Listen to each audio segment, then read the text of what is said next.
What is up, guys? Today we're going to be talking about one of the knights of the round table, the sad man, Sir Tristan. He is actually one of the servants that I picked as a free 4-star, and in this video you're about to find out why.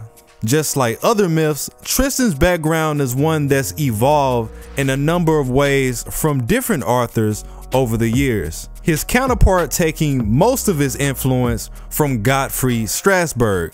We start things off by centering the attention around Tristan's father, Rivellin, who was also the king of Lyonesse. One day Rivellin decides to slide down to the region of Cornwall, where he would be a guest of King Mark from Tintagel, and the longer he was there, the more he found himself infatuated with Mark's sister, Blanchefleur. He goes on to fight at Mark's side during battle, which resulted in him suffering from a critical wound. Guess who came down to his chamber when she heard about this injury? Good old Blanchefleur. The two of them come together in the most literal sense, and now Rivellin has to rush back to his own territory in Brittany since he found out that it was being invaded by the Duke. And to everybody's dismay, Rivellin falls in a fight for his domain. Blanchefleur was saddened. She finally gives birth to their child, naming him Tristan, which translates to sad or sorrowful, since the only thing that his pregnancy brought her was just more pain. The pregnancy itself being no different, evidenced by the fact that it killed her shortly after his birth. Weighing in to prepare for this tragedy, Tristan ended up being sent off with Rivellin's most trusted companion, Roald, who would go on to raise him as one of his own and teach him the inner works of the current world. And learn the world he shall. Tristan was educated in many different ways, taking a particular liking to art and music. He knew 7 different languages, all of the fighting prowess that you would expect from a noble, how society functioned through systems of government, and how to become a ruler whenever he reached that point in time. As he closed in on the age of 14, the tutor that informed him of all of these things brought him along on a trip to the dock where he played chess with the homies. While he's on the dock, a couple of merchants noticed that Tristan was out there by himself and took him as a hostage with the idea that they could sell him off to the Irish as a slave. In due time, these merchants, however, abandoned this idea, running into a violent storm that they consider to be an omen from God.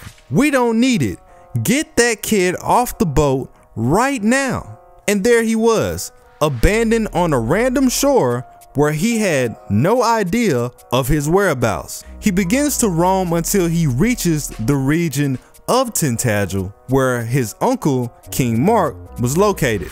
Now, even though he was his uncle, King Mark had no idea who Tristan was. All he knew was that he saw somebody very competent for his age and immediately placed him as a leader of his huntsman team. 4 years passed that Roald has been out here looking for Tristan and could never come up with any trace of his name. Finally, he pulls up to King Mark, telling him about the things that went down and how Tristan is actually his nephew. Wait, Tristan is my nephew? Now Mark is just standing there with his arms out like, nephew, why didn't you just tell me? We hooking you up tonight. And on that same day, Tristan was turned into a knight, receiving his own horse, armor, and 100 men that were on go when he said, bust a move. And in no time, Tristan took these men back to Brittany and took back the same lands that was stolen from his father by the Duke Morgan. Bringing vengeance to his father's name, Tristan puts that very same Duke in the dirt with his own hands. Following this success, Tristan decided that he wouldn't keep these lands as his own. Instead, he forks over the lands to his foster father, Roald. to show his appreciation and return back to his uncle Mark, since he grew a liking to the new life that he had created. Soon enough, Tristan's skills led him to be known as a champion of Mark's domain. Upon his return, he comes back to find that his uncle is now getting pressed for tributes by Morholt, who was the Duke of Ireland. Now, Tristan knew that nobody in the region was confident enough to stand up against this dude, but these things did not apply to him. He said, "Unc, this dude ain't built like that. He is frail. He is fragile. I will fold him. What is the problem?" So they set it up. The two of them meet on Samson Island, where they would face off in a 1v1 grudge match. Tristan even went as far as destroying his own boat, claiming that only one of them will leave here alive. The battle commences. It was long, it was difficult, but in the end, Tristan emerged as the victor. When Morholt fell to the ground, he emphasized on the fact, "You may have defeated me for now, but you too are gonna die as well," informing him that the blade that he was using was actually poison, and that his sister was the only person that knew about the cure. I'll keep that in mind. Tristan finishes Morholt off, having a piece of his sword break off into his remains. He hops on the boat and tells Morholt's men to deliver a message. "You tell your king that the only tribute that you're getting is his dead body. Now drive the boat." Fuck you thought this was? He returns back to Tintagel only to find out that Morholt was right. No one had the skill to fix the wound that Tristan endured, and it started to give off such a strong aroma that it distanced him from the people that enjoyed being around him the most.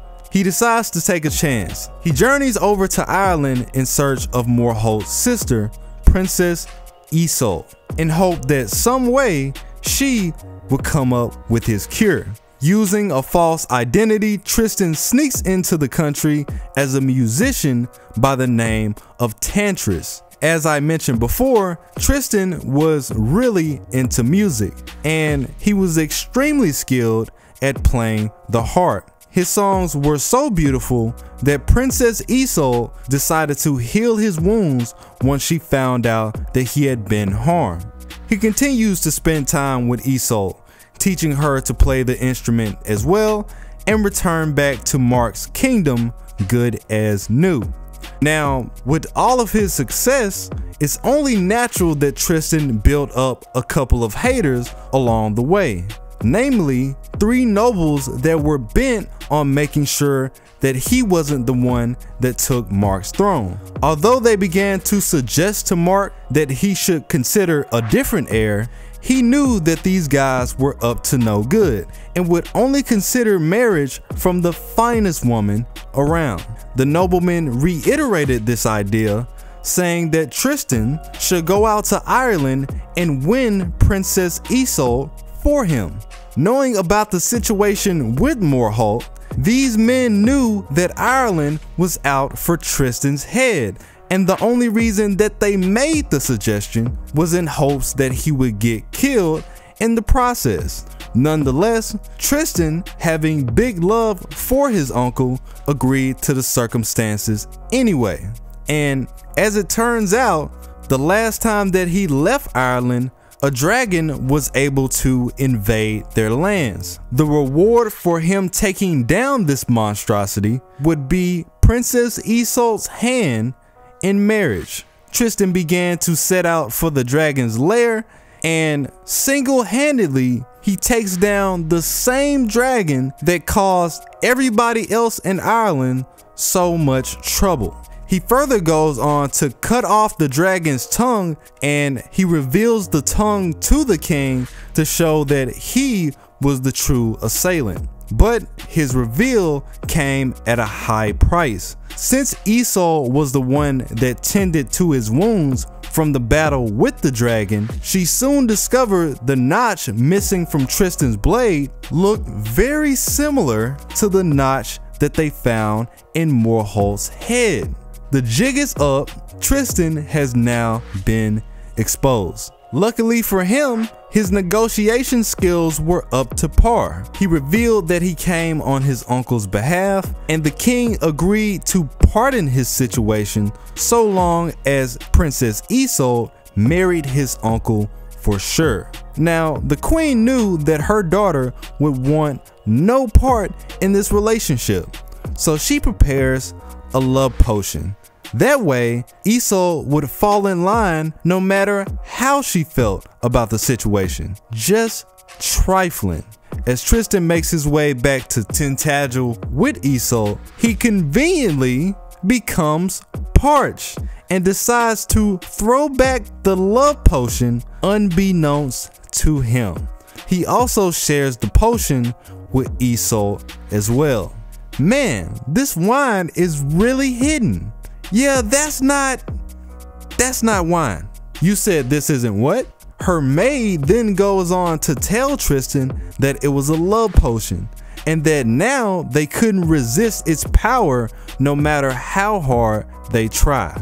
Tragic. The problem now was that Tristan took Isolde's virginity within 5 minutes of chugging this potion. As they return back to the kingdom, they form a plan, having the maid trick Mark into thinking she was Isolde on the night that they got married, unknowingly of Isolde's maid instead.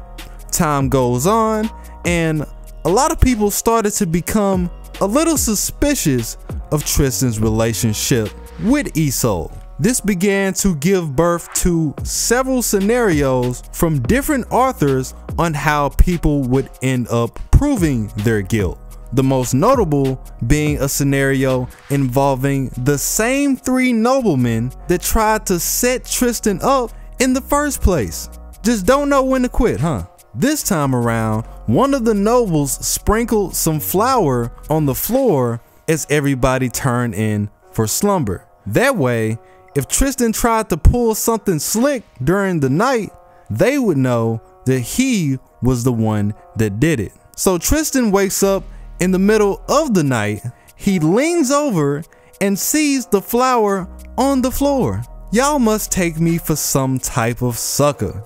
He then leaps across the room from bed to bed and proceeded to blow Isolde's back out yet again. Still under the effects of the potion, there was no way to help the way that he felt, and telling King Mark about the situation would be equally dishonest. Next morning, Tristan wakes up like nothing happened, but there was a huge flaw in what he had done. Since he suffered a wound from a hunt prior to the situation, all of this moving around caused the wound to reopen, leaving a fresh trail of blood on the floor, and ultimately King Mark discovering about his betrayal. Many different outcomes come to follow this situation, but in his Grand Order version, King Mark only focuses on exiling Tristan from his court altogether. Eventually, he meets up with another knight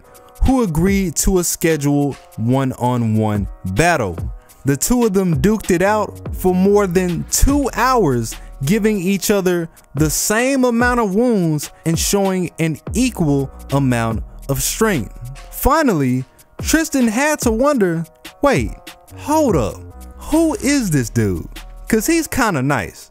The knight then reveals that he's not the person that Tristan was supposed to be fighting, but that he was actually Sir Lancelot, the Knight of the Lake. Tristan then reveals his identity, finding that both of them were in the blue from the start. Lancelot, the greatest knight of the round, could only bring Tristan to a tie, which says a lot about his overall strength. Elated that he discovered Tristan from their fight, he brings him back to King Arthur's court, where he would serve as a Knight of the Round Table, Arthur's most trusted warriors. For a while, things remained okay. He participated in different tournaments and partook on the quest for the Grail, the same as several others. Things started to take a detour, however, when King Arthur's callousness for the throne caused Tristan to part ways with the Round Table, claiming that Arthur could not understand the hearts of mankind, a foundation that would eventually crumble the rest of the table. He returns back to Brittany, serving the current Duke many times in several different wars. And despite the fact that the potion was starting to wear off, for some reason Tristan could not keep his mind off of Isolde. In time, he abandoned the idea of them reuniting all together and married another woman of the same name, Isolde of the White Hands. Now, among his many adventures that took place after, Tristan found himself victim to yet another wound from an enemy with a poisonous lance. Unfortunately for him, he knew that Princess Isolde was the only one that could heal this wound for him. So he sends out a search team in order to find her, saying if she manages to come back with them, that they should throw up some white colored sails to give him a heads up that she's on the way.